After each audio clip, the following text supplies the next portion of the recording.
नमस्कार दोस्तों, कैसे आप लोग? आज मैं डिस्कशन करने वाला हूँ एक फार्मास्यूटिकल्स कंपनी के बारे में।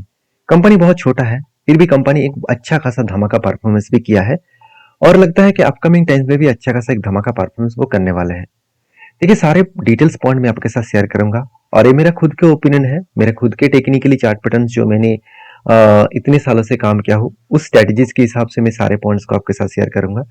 आप किसी भी तरीके से रिकमेंडेशन के हिसाब से मत सोचिएगा। तो देखिए, ये जो कंपनी है, कंपनी का नाम बताने से पहले मैं सबसे पहले जिस चार्ट को ओपन कर रखा हूँ वो है निफ्टी फार्मा का। तो निफ्टी फार्मा का जो इंडेक्स है, देखा जाए तो निफ्टी लगातार गिरते चले जा रहा है। उस टाइम अगर कोई सेक्टर अगर सबसे ज्यादा बूम में है, वो है फार्मा सेक्टर और उसके साथ साथ आईटी सेक्टर। आईटी सेक्टर से भी कई ज्यादा बूम में है फार्मा सेक्टर। अगर देखा जाए तो फार्मा सेक्टर आज टॉप लेवल में है।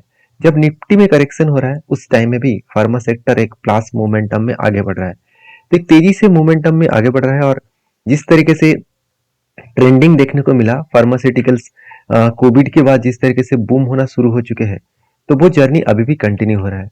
तो मेरे हिसाब से फार्मास्यूटिकल इंडस्ट्रीज में एक तेजी कंटिन्यू अभी भी होने का चांसेस है, क्योंकि देखिए, चार्ट को अगर एक मंथ के चार्ट में आपके सामने ओपन करके रखा हो, अगर चार्ट को देखेंगे, जो ट्रेंडिंग है वो पॉजिटिवली हाई वॉल्यूम के साथ है। जब सेलिंग हो रहा है, उतना खास सेलिंग हो नहीं रहा। तो मैं सबसे पहले इंडेक्स को इसीलिए दिखा रहा हूँ क्योंकि किसी भी सेक्टर के ऊपर काम करने से पहले उसका अगर इंडेक्स देखा जाए, अगर इंडेक्स ट्रेंडिंग में है, तो उस सेक्टर में उस कंपनी के ऊपर भी अगर सारे पॉइंट्स ठीक ठाक है, सारे फंडामेंटल फाइनेंशियल ठीक है, तो उसमें ग्रोथ होने का चांसेस देखने को मिलेगा। तो मैं आज जिस कंपनी के बारे में चर्चा करने वाला हूँ, उस कंपनी का नाम कौन सा है, सबसे पहले वो देख लेते हैं।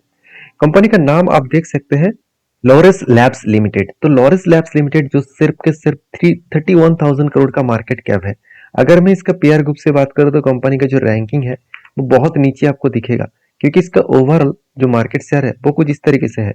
तो चलो, मैं पूरा मार्केट शेयर के हिसाब से फार्मास्यूटिकल के इस कंपनी का फाइनली रैंकिंग कहाँ पे है, अगर वो मैं आपको देखूं, तो यहाँ पे आपको बहुत नीचे इस कंपनी का नाम दिखेगा। करीबन 18 रैंकिंग में इसका नाम देखने को मिल जाएगा। तो कंपनी के कुछ पॉइंट्स पॉजिटिव है, कुछ पॉइंट्स बहुत ज्यादा वीकनेस है। तो उस हिसाब से पूरा डिटेल्स में डिस्कशन करूंगा, ध्यान से देखिएगा सारी चीजों को। सबसे पहले देखिए, किसी भी कंपनी का काम करने से पहले जो चीज मैं देखता हूँ वो है कंपनी का ग्रोथ किस तरीके से हो रहा है। अगर मैं ग्रोथ को देखूं तो कंपनी का जो सेल्स का ग्रोथ है वो धीरे धीरे करके थोड़ा सा वीक होता देखने को मिला, क्योंकि 1500 करोड़ से सीधा सीधा यहाँ पे 1200 करोड़ तक कंपनी पहुंचा है। मतलब सेल्स का जो डेटा है, वो डेटा देखा जाए तो कंपनी के ऊपर एक वीकनेस पॉइंट के हिसाब से देखने को मिला। उसी तरीके से अगर यहाँ पे भी देखें तो यहाँ पे भी सेल्स का जो डेटा है वो भी सेम टू सेम है, साल भर में सेम टू सेम है। और क्वार्टरली कंपनी के सेल्स में उतना ज्यादा जो जो खास ग्रोथ है वो ग्रोथ हुआ नहीं। उसी तरीके से अगर प्रॉफिट को देखूं तो 37 करोड़ से सीधा सीधा 20 करोड़ हो गया। बीच में देखिए, कंपनी 75 करोड़ प्रॉफिट किया था। पहले कंपनी 200 से 250 करोड़ का प्रॉफिट हुआ करता था, आज कंपनी के सिर्फ 20 करोड़ प्रॉफिट हो रहा है। तो यहाँ पे कंपनी के ऊपर एक बहुत बड़ा वीकनेस पॉइंट देखने को मिला। बाकी एक चीजों को नोटिस करना, कंपनी के जो प्रॉफिट एंड लॉस का जो ग्रोथ है, उस ग्रोथ के हिसाब से देखा है तो कंपनी के ऊपर सालाना जो ग्रोथ होना चाहिए उतना ग्रोथ हो नहीं रहा, क्योंकि last 3 years and 5 years, sorry 3 years and current year में कंपनी का हालत खराब हो चुका है। सेल्स भी डाउन है एंड प्रॉफिट भी डाउन है। तो ऐसा क्या हो गया कि कंपनी भागते चले जा रहा है? तो देखिए, मैं सबसे पहले आपको क्या दिखा था, निफ्टी, मतलब निफ्टी का फार्मा का इंडेक्स। तो इंडेक्स इसीलिए दिखाया क्योंकि कोई भी अगर इंडेक्स भाग रहा है तो उस इंडेक्स के सेक्टर वाइज सारे कंपनी के ऊपर एक ट्रेंडिंग देखने को मिलता है। जैसे फार्मास्यूटिकल इंडस्ट्रीज कोविड के बाद जो कंपनी कभी भी नहीं भागे, जो कंपनी कभी भागना भी नहीं चाहिए था, वो भी अच्छा खासा 200 300 500 गुना 500% का रिटर्न दे चुके थे। तो कहने का मतलब है कि अगर सेक्टर में ट्रेंडिंग हो तो कंपनी के ऊपर ट्रेंडिंग दिखेगा। तो देखिए, कंपनी के ऊपर अगर बैलेंस शीट के बारे में चर्चा करूं तो कंपनी के देखिए रिजर्व बढ़ता हुआ देखने को मिले, उसी हिसाब से कर्जा भी बढ़ रहा है। ऐसे नहीं कि सिर्फ रिजर्व बढ़ रहा है, कर्जा भी बढ़ रहा है। उसके हिसाब से CWIP के बारे में बात करूं तो 521 करोड़ के आसपास कंपनी का CWIP देखने को मिला। मतलब यहाँ पे एक चीजों को ध्यान देना कि कंपनी के ऊपर जो डेटा यहाँ पे देखने को मिले, उस डेटा के अकॉर्डिंग कंपनी के ऊपर CWIP जो है, कैपिटल वर्किंग इन प्रोसेस जो है, वो प्रोसेस के हिसाब से देखा जाए तो कंपनी के ऊपर इन्वेस्टमेंट अच्छा खासा किया जा रहा है। और इसी हिसाब से अगर मैं इसको कैश फ्लो देखूं तो जो कंपनी दिखा रहा है कि मुझे प्रॉफिट हो रहा है, हाँ बिल्कुल कैश फ्लो में भी सेम टू सेम डेटा देखने को मिला। क्योंकि अगर आप एक चीज को नोटिस करेंगे, यहाँ पे एक चीज मैं आपको नोटिस कराता हूँ, तभी आपको और भी क्लियर हो जाएगा। देखिए कंपनी के ऊपर प्रोसीड फॉर बोरिंग्स जो है, कंपनी कर्जा जितना लिए जा रहा है उसके हिसाब से कंपनी पेमेंट भी कर रहा है। ऐसे नहीं कि पेमेंट बंद कर दिया है, पेमेंट भी कर रहा है, धीरे धीरे करके कर्ज को भी यहाँ पे मिटा भी रहा है। तो सारे पॉइंट्स को देखा जाए तो कुछ पॉइंट पॉजिटिव है, कुछ पॉइंट मतलब अभी भी वीकनेस भी है। तो उनमें से एक पॉइंट मुझे बेस्ट लगा, वो है इन्वेस्टर। क्योंकि इस कंपनी के ऊपर इंस्टीट्यूशन खुद के स्टेक बेचा नहीं, उल्टा खरीदारी की है।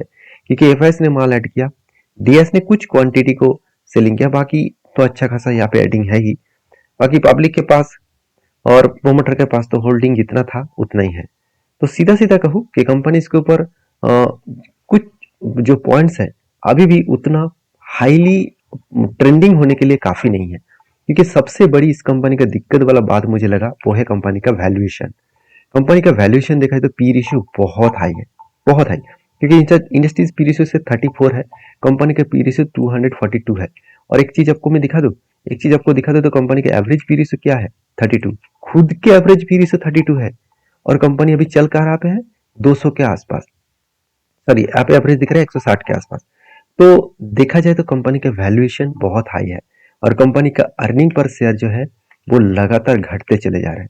तो जो लोग इस कंपनी के ऊपर यही सोच रहे हैं कि मैं कंपनी के ऊपर एक बड़ा धमाका हो रहा है कि कंपनी अच्छा खासा काम कर रहा है, मेरे हिसाब से बिल्कुल नहीं। मेरे हिसाब से कंपनी उतना खास परफॉर्मेंस नहीं कर रहा है। फिर भी मैं एक बार आपको चार्ट को देखूं, तो चार्ट एक बार मैं आपके सामने ओपन करूं तो आपको कुछ डेटा ऐसे दिखने को मिलेगा, तो आपको क्लियर हो जाएगा। देखिए मैं यहाँ पे 1 मंथ के चार्ट पैटर्न ओपन करके रखा हूँ। कंपनी कोविड के बाद रॉकेट बना था, जो मैं पहले ही बता चुका हूँ। कितना भी अच्छा है, कितना भी खराब कंपनी है, कोविड के बाद सारे कंपनी रॉकेट बने थे। अराउंड अराउंड 1000% का रिटर्न दिया था, वो भी एक साल के अंदर। तो 1000% का रिटर्न मतलब 10 टाइम्स रिटर्न। तो उसके बाद देखिए बिग फॉल हुआ, फिर से रिकवरी करने का कोशिश कर रहा है। अभी समझने वाला बात यही है कि कंपनी जो रिकवरी कर रहा है, कंपनी का इस जगह पे बहुत स्ट्रांगली एक क्या है, यहाँ पे बहुत स्ट्रांगली एक कंपनी का रेजिस्टेंस है। मैं रेजिस्टेंस इसीलिए बता रहा हूँ क्योंकि देखिए कंपनी जब नीचे आया था उसके बाद ऊपर जाने की कोशिश कर रहे थे, मगर यहाँ पे कुछ टाइम होल्ड किया, उसके बाद बिग फॉल हुआ। मतलब इस जगह पे कंपनी का रेजिस्टेंस कम सप्लाई जोन है, क्योंकि इसी जगह से कंपनी के ऊपर बिग फॉल हुआ था। मतलब जब जब कंपनी इसी जगह पे, जब जब नहीं, कंपनी जब इसी जगह पे जाकर टेस्ट करेंगे उसके बाद एक बार फॉल होने का चांसेस दिखेगा। तो क्या इस कंपनी के ऊपर इस लेवल को ब्रेक करने के बाद काम करना चाहिए? देखिए मेरा ओपिनियन कहूँ, मेरा खुद के ओपिनियन के हिसाब से बात करूँ, तो मुझे जो टेक्निकली यहाँ पे चार्ट पैटर्न्स मिला था वो कुछ इस तरीके से मिला। देखिए मैं 1 डे कैंडल को चार्ट पैटर्न ओपन किया तो मुझे कुछ इस तरीके से यहाँ पे एक टॉप होता हुआ देखने को मिले, बार बार इसको टॉप कर रहा था। और उसके बाद यहाँ पे क्या बना, कप, उसके बाद 2 बार हैंडल बने। तो कप के बाद 2 बार हैंडल बने और फाइनली यहाँ पे क्या हुआ, ब्रेकआउट हुआ। ब्रेकआउट कंफर्मेशन भी हुआ, रीटेस्ट किया, उसके बाद देखिए कंपनी यहाँ से बाउंस करने का कोशिश कर रहा है। और फाइनली देखा जाए तो लास्ट मतलब पिछले दिनों में कंपनी वॉल्यूम के साथ यहाँ पे ब्रेक भी किया, इस रेंज को ब्रेक किया। तो इसका मतलब कंपनी ऊपर जाने का कोशिश करेंगे। तो जो कप का जो टोटल लेंथ है, इस लेंथ को अगर मैं मार्किंग करूं तो ओवरऑल जो डेटा देखने को मिला कुछ इस तरीके से डेटा देखने को मिला।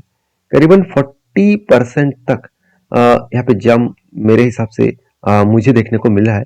तो यहाँ तक जाने से पहले एक चीजों को याद रखिए, पहले 2 स्ट्रांगली रेजिस्टेंस है और इसी 2 रेजिस्टेंस को ब्रेक कर ऊपर जाना चाहिए। फिर भी इसका टॉप लेवल यहाँ पे है, मतलब 721 है।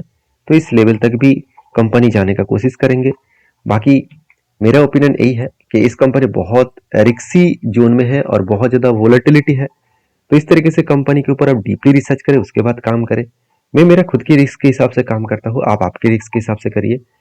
तो कोई भी सेक्टर में अगर ट्रेंडिंग हो तो उस स्टॉक में अगर थोड़ा सा भी पॉजिटिविटी हो तो उसके ऊपर एक ट्रेंडिंग देखने को मिल ही जाता है। तो उस हिसाब से मैंने इस कंपनी के ऊपर थोड़ा सा काम किया हूँ। बाकी आपके क्या ओपिनियन है जरूर काम मुझे डिस्कशन करना। और मेरे वीडियो में आपको सीखने को सारा चीज मिलता है, कोई भी मेरे तरफ से बाय एंड सेल का रिकमेंडेशन नहीं है। तो प्लीज चैनल को सब्सक्राइब करिए और दोस्तों के साथ भी इस वीडियो को शेयर करिए। Thank you.